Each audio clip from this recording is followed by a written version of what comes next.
추후로 미룰 수 있다는 얘기를 하자마자 방청객석에서는 환호와 박수 소리가 울려 퍼지기는 했습니다. 자, 그리고 아까 저희가 좀 경악했던 거는 윤석열 씨 해맑게 웃는 저 표정이었거든요. 어떻게 그 특검하고 변호인하고 재판부하고 얘기하는 와중에 정말 저렇게 아무 생각 없는 웃음을 띌 수 있는지 혹시 그 장면 보셨나요? 그게 아마 오전 재판에 이루어진 것으로 알고 있습니다. 네. 예, 그게 아마 이하상 변호사가 이야기를 할 때, 변호인 징징대지 말아라고 지기현 부장이 그런 적이 있거든요. 네. 이 당시에 특검이 준비된 피고인부터 진행하자라고 발언을 하자, 김지 변호사가 저희 하루 동안 한 것이다. 불가항력이었다라고 해명을 하고요. 지기현이 프로랑 아마추어의 차이는 프로는 징징대지 않는다라고 일침을 가했습니다. 네. 이에 대해서 이하상 변호사가 저희 징징댔는가라고 발끈하자 지기현이 지금 그 말씀이 징징대는 거자라고 응수를 했습니다. 아마 이러한 과정 속에서 윤석열이 웃은 것이 아닌가라고 추측되고 있습니다. 오전에도 졸고 오후에도 졸았다더니 지금은 깨어 있나요? 정말 그게 궁금한데. 지금 예, 제가 이제 화면으로 보고 있는데 저도 네네. 아직은 깨어 있는 것 같습니다. 깨어 있습니다. 이게 무슨 아직은 깨어 있는 것 같다고요? 지금이 딱 활동 시간이거든요. 지금 활동 시간이. 예, 이제 딱 술 먹을 시간이기 때문에 이제 멀쩡합니다. 자, 오늘 다 못하고 좀 수년할 수도 있다라고 하니까 환호성을 질렀다고 했지 않습니까? 네, 맞습니다. 그게 이제 한 30명 정도 들어가 있던 사람들이 와 이러면서 우리가 이겼다라고 하는 이제 느낌으로 이렇게 전달됐다는 거죠. 뭐 아무래도 그 피고인 측 같은 경우에는 재판을 계속 지연할 목적으로 재판을 진행하지 않았습니까? 근데 하루 정도 또 늦춰지게 된다라고 하면 본인들에게 유리하다라고 비춰지니까 아마 환호성을 질렀던 것 같습니다. 이게 다 작전으로 저는 보이거든요. 작전이다. 네, 예. 그래서 맞습니다. 우리 강 기호자도 혼자지만 우리도 작전을 세웁시다. 네. 재판 계속 해달라고 하는 걸로 소리를 하고. 질러주세요. 레츠코코님이 이분 뉴스 덕에 제일 빠른 재판 상황 알게 돼서 너무너무 감사합니다. 이야, 고맙습니다. 빨리 들어가서 재판 진행을 좀 보라 그래야 되겠어요. 네. 그렇게 하실까요? 네, 그래야 되겠죠. 강 기자 이렇게 전화 연결해 주셔서 감사드리고요. 시청자 여러분들이 아주 현장에 생생한 소식 강 기자로부터 받았으니까 감사합니다. 네, 시청자 여러분들 아마 오늘 지기현 제품 어떤 선택을 할지 모르겠지만 저는 이제 끝까지 남아서 어떠한 얘기가 오가고 있는지 이제 취재를 해서 여러분들께 이제 그 방송을 해드리도록 하겠습니다. 네, 고맙습니다. 고맙습니다. 네, 감사합니다. 강 기자 네, 고생 너무 많으십니다. 고생하셨습니다. 아유, 식사도 못하고. 아니 네. 근데 저 너무 궁금한 게요. 재판을 지연한다고 해서 그쪽에서 이제 환호를 쳤다고는 하는데 아니 사형이 구형될 것이 다음 날에 구형한다고 해서 이게 뭐 무기나 유기가 되는 거는 아니잖아요. 근데 왜 환호를 했는지 정말 저들은 알 수가 없습니다. 그게 재판을 계속 보다 보면은 저기 이제 변호인단 측에서 준비한 멘트들이 있습니다. 예를 들어서 대통령의 고유 권한이고 우리 대통령 살아있습니다 이런 멘트를 준비해 와요. 그러면 그러한 거에 맞춰서 환호하는 거거든요. 계속 보다가 자기들이 봐서 잘한다 싶으면 환호하는 게 아니에요. 구색이 짜여져 있는 환호예요. 자기네끼리 미리 시나리오가 있나 봐요. 예, 저는 100% 그렇게 보고 있습니다. 그게 형량하고는 관계가 없지 않은 근데 근데 이제- 그거는 이제 이성적인 네. 접근이고 실제로 이제 저런 현장에서 집단 행동을 하지 않습니까? 아까 제가 이제 방송에 말씀드린 분명히 이것은 시나리오가 있을 것이고 뭔가 이제 보여주기 위한 쇼다. 그래서 안에서 시비 걸고 싸우고 이제 자기들끼리 이렇게 이제 호응해주고 이제 이런 것들이 결국에는 오늘 하루 미루는 것이 우리는 승리하는 것이다. 그렇죠. 그렇게 내일 또 보는 가면 또 미루면 승리하는 그렇죠. 자기네 것이고. 승리라 그러는 거야, 승리. 그렇죠. 이기는 것이다. 이렇게 이제 보는 것이고 그게 아니라 패에 말렸다. 아, 이것은 탄압이다. 라고 하면서 또 바깥에 나가서 호소하고 돈 거두고. 네. 그게 또 이제 장사가 되고 또 들어가서 윤석열 앞에 가서 구치소로 또 시위를 하고 뭔가 우리가 했다. 면회했다. 이러면 또 뉴스가 되고 점점점 사람은 줄어들겠지만 호응하는 사람이 그러나 결속도 결집도는 계속 강화되면서 이들을 움직이게 하는 뭔가의 이익이 그 뒤에 이어서 온다라고 저는 보고 있습니다. 맞습니다. 선고를 만약에 남겨놨다면은 재판장은 아무래도 민심의 흐름에 그래도 좀 예민하다는 편이라고 하잖아요. 근데 이거는 검사들의 구역이기 때문에 굳이 필요가 있나? 왜 그러냐면 저는 오히려 윤석열을 사용해야 된다라는 것 중에 이유 중에 여러 가지 중에 가중처벌을 저는 생각했거든요. 그러니까 대통령이 이거는 고유 권한이었다. 그리고 평화적 메시지였다. 또 하나 있었죠.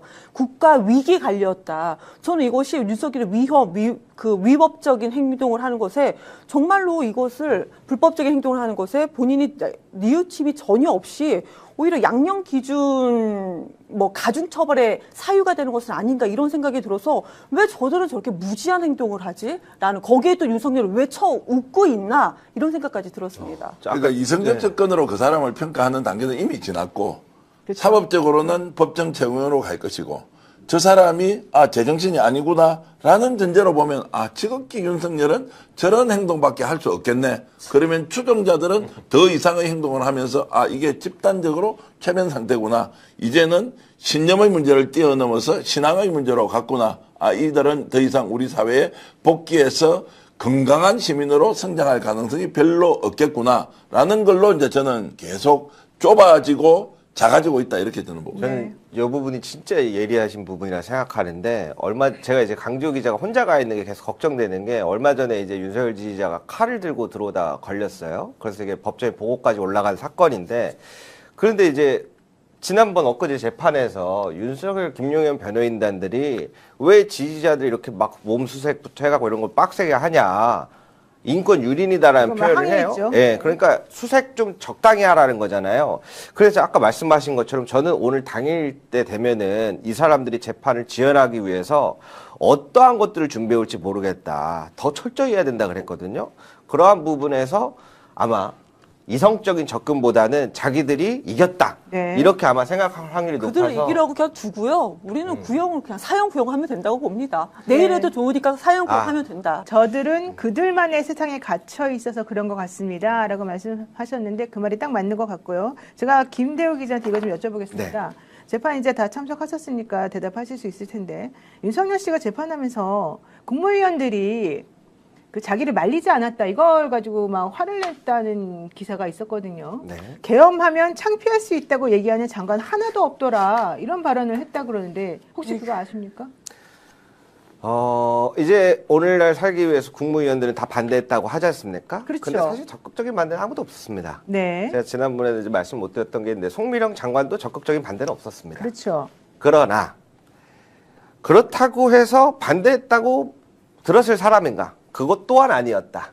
그나마 몇 명이 조금 이런 절차는 거쳐야 됩니다라고 해서 절차를 지키려는 척만 했지 이도 저도 맞지 않는 내용이다라고 저는 정리를 하고 싶고요. 네. 왜냐하면 저는 이제 대통령 집무실에 누가 먼저 들어왔고 그때 최상목 총리 들어온 것도 쭉 다 CCTV 이야기 드렸지 않습니까? 네. 용서받을 수 있는 사람은 없습니다. 네, 어쨌든 윤석열 씨가 왜 나를 말리지 않았냐. 어차피 여가 엄청나게 적고 야가 엄청나게 많은, 여서 야는 이제 그 당시 민주당이겠죠. 그런 상황이기 때문에 계엄하면 금방 야당 의원들이 계엄 해제할 것이 뻔한데 왜 너네들은 나한테 그런 말 한마디도 안 했냐 이러면서 화를 냈다는 얘기가 있었는데 정말 황당무계한 인간이죠. 정말 좀 정신을 차렸으면 좋겠고요.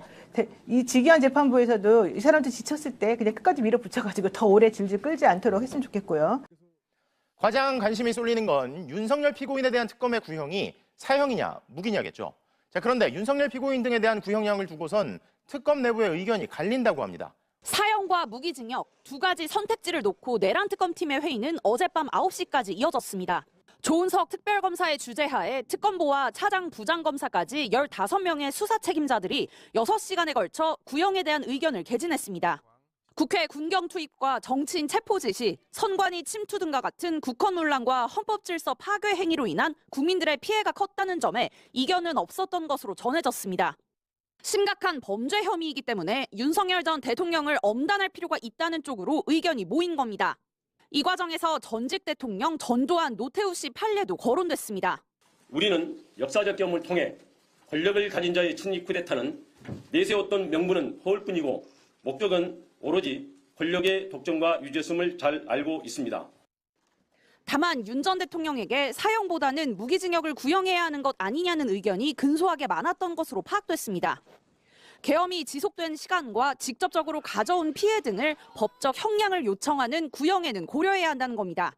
하지만 성숙한 시민의식과 군경의 소극적인 행동으로 직접적인 피해가 덜했을 뿐 윤 전 대통령의 의도는 아니었다는 점은 분명히 해야 한다는 데는 뜻을 모은 것으로 알려졌습니다. 사형이 구형되더라도 사형 집행이 실질적으로 불가능한 상황에서 윤 전 대통령이 미결수로 있을 경우 야기될 사회적 혼란이 우려된다는 의견도 제기됐습니다. 다만 윤 전 대통령이 반성의 기미가 없기 때문에 무기징역을 구형해도 감경 요소가 없다는 데 이견은 없었습니다. 자신의 발언에 따라 의견이 쏠릴 것을 우려한 조 특검은 회의에서 주로 의견을 듣는 입장이었다고 합니다. 어떤 구형할 걸로 예상하십니까? 구형에 대해서는 이 사건은 네. 내란 네. 우두머리이고 법정형이 사형과 무기밖에 없습니다. 예. 그런데 그 금고형은 고려하고 있지 않다고 내란 특검이 얘기했습니다. 금고라는 것은 그 정치범들에 네. 대해서 노역을 하지 않도록 하는 거기 때문에 네. 그러면 무기징역하고 사형 중에서는 이 사건은 내란 우두머리의 그 사건이고 구성요건상 유혈 사태가 구성요건이 아닙니다. 예. 그렇기 때문에 내란이 완성이 되었고 내란 구성 요건이 충분하기 때문에 사형 무기징역밖에 없지만 예. 저는 이 위헌 위법한 계엄에 대한 총책임자 예. 국민을 향해 총뿌리를 겨눈 21세기의 이 내란에 예. 대해서는 당연히 사형을 구형을 해야 된다고 생각을 하고요. 예. 내란 특검에서 지난 한덕수 우두머리 내란 네. 우두머리 방조 예. 사건에서 구형을 15년을 했습니다. 네. 그 당시에 15년에 대해서 좀 국민적으로 그렇습니다. 굉장히 비난을 예. 했었습니다. 예. 너무 낮다고. 예.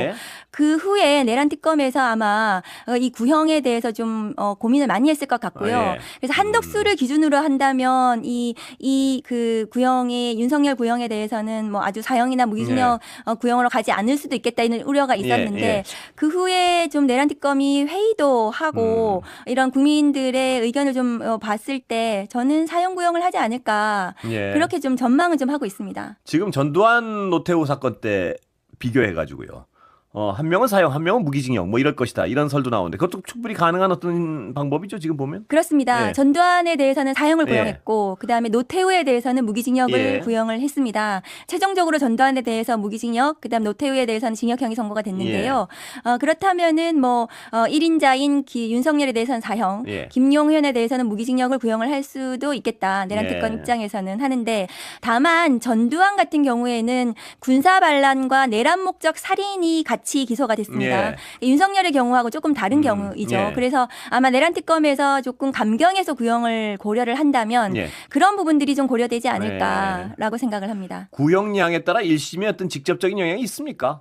구형에 예. 따라서 선고형이 정해진다고 예. 볼 수 있는데요. 예. 그 재판부 입장에서는 구형을 높이 하게 되면 아무래도 구형에 따라서 그 더 높은 중한형을 선고를 해야 되겠죠. 예. 그러니까 사형을 구형을 하는 경우에 재판부 입장에서는 뭐 사형을 선고할 수도 있고요. 예. 다만 뭐 장량 감경을 하더라도 사형을 장량 감경하면은 20년에서 50년까지 예. 그 선고가 가능합니다. 무기징역과 예. 그렇게 되고 무기징역을 구형을 하게 되면은 감경을 하더라도 10년에서 50년까지 예.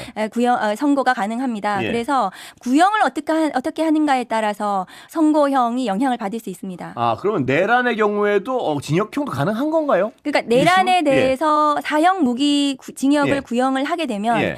그 재판부 입장에서는 뭐 감경을 혹시 하게 되면 예. 저는 윤석열 김용현에 대해서는 감경 사유가 전혀 없다고 생각하지만 다만 아까 말씀드린 뭐 이것이 유혈 사태가 없었다라든가 뭐 시간적으로 좀 뭐 2시간에 끝났다라든가 뭐 이런 여러 가지 감경 사유를 재판부 입장에서 그것을 고려를 한다면 예.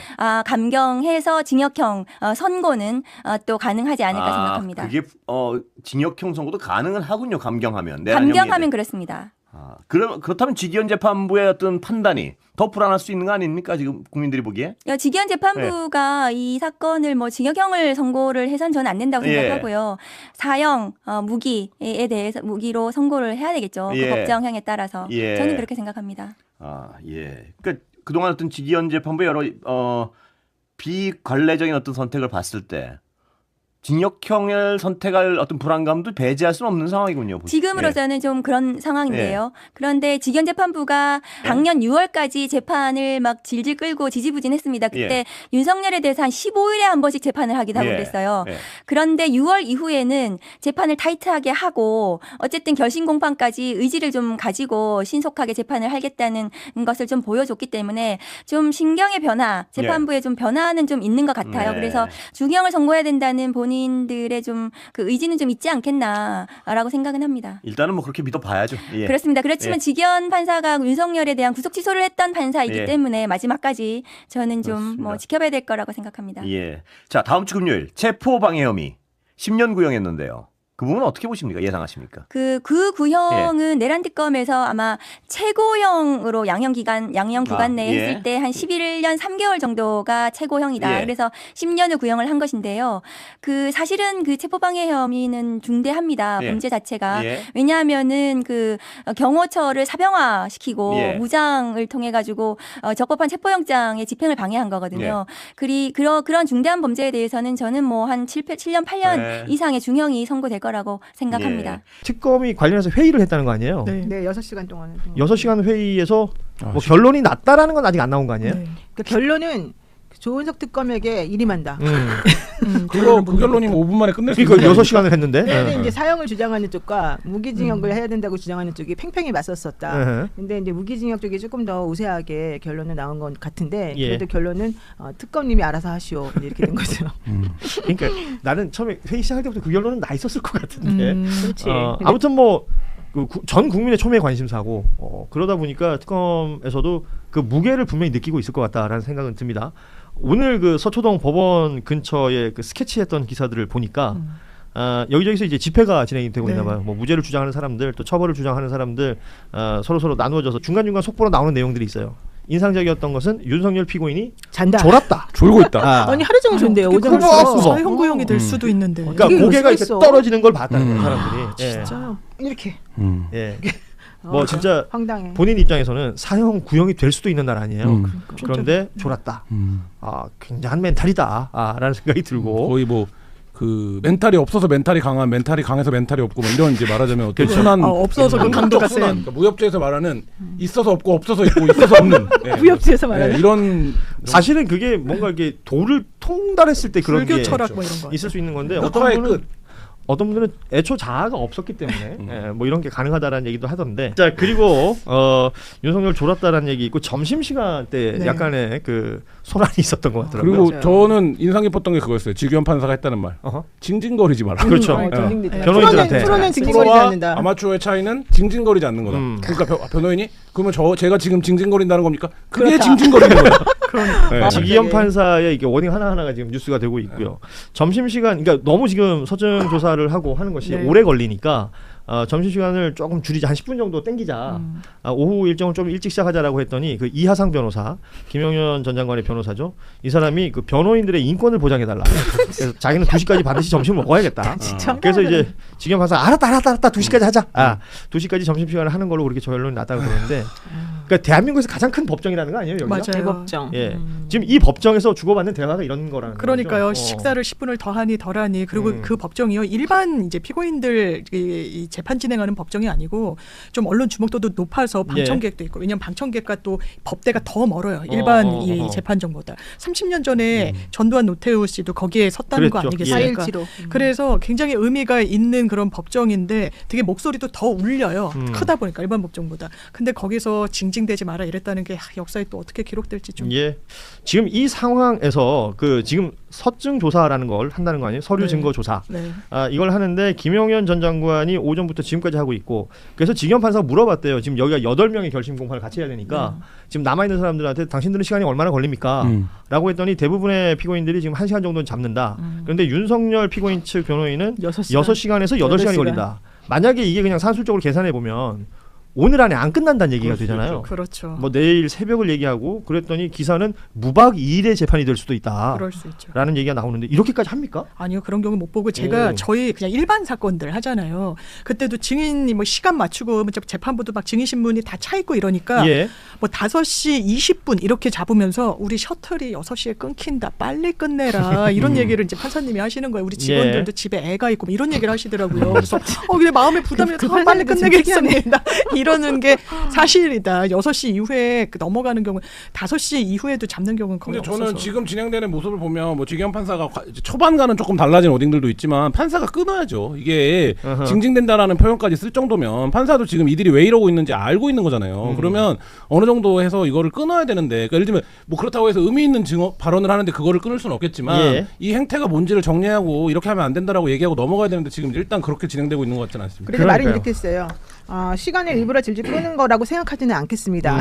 그러니까 내가 딱 알아. 니네가 시간 끄는 거. 그렇지만 내가 너네들의 체면을 생각해서 그런 말을 안 할 테니까 알아서 해결해 그랬는데 이 사람들이 알아서 해결 안 하는 거지. 지금 특검에서는 공소장 변경을 했다는 거잖아요. 그렇죠. 이거는 어떤 의미예요? 이게 공소장 변경은 보통 일단 그 한덕수 전 총리 같은 경우에 죄명을 바꾼 거였어요. 그렇죠. 예. 내란의 방조가 이제 더 형량이 높다 보니까 그쪽으로만 기소를 했더니 이게 판사가 이거 혹시 이거 안 될 수 있으니까 내란의 주요 임무 종사로 그렇죠. 이진관 판사였죠. 이거를 예. 이제 양립적으로 병립적으로 했는지 예비적으로 했는지는 정확히 기사는 안 나오더라고요.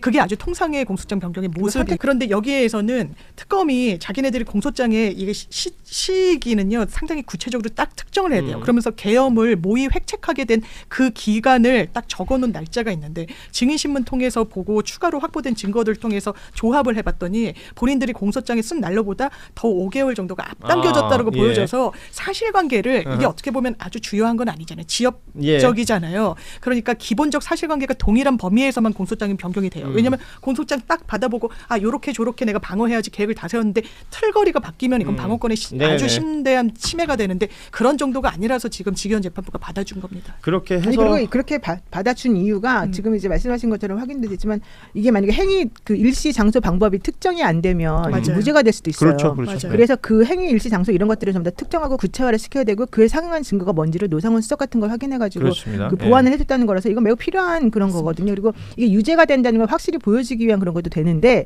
이제 이걸 가지고 못하게 자꾸 윤석열 씨 측에서 이러니까 변호인 측에서 예. 지금 그 상황들이 이어지고 있는 것이고 노상훈 수첩이 그 공소장 변경의 주요 포인트들마다 많이 그렇죠. 지금 인용이 됐다라는 얘기까지는 확인이 되고요. 그러면 이제 뭐 김용현 측 변호인들이 오전 중에 어떤 얘기를 했는가 보면 기존에 했던 말 계속 반복하고 있어요. 대통령의 이제 적법한 비상계엄 선포 권한이 있는데 이것을 지금 내란으로 둔갑시켰다.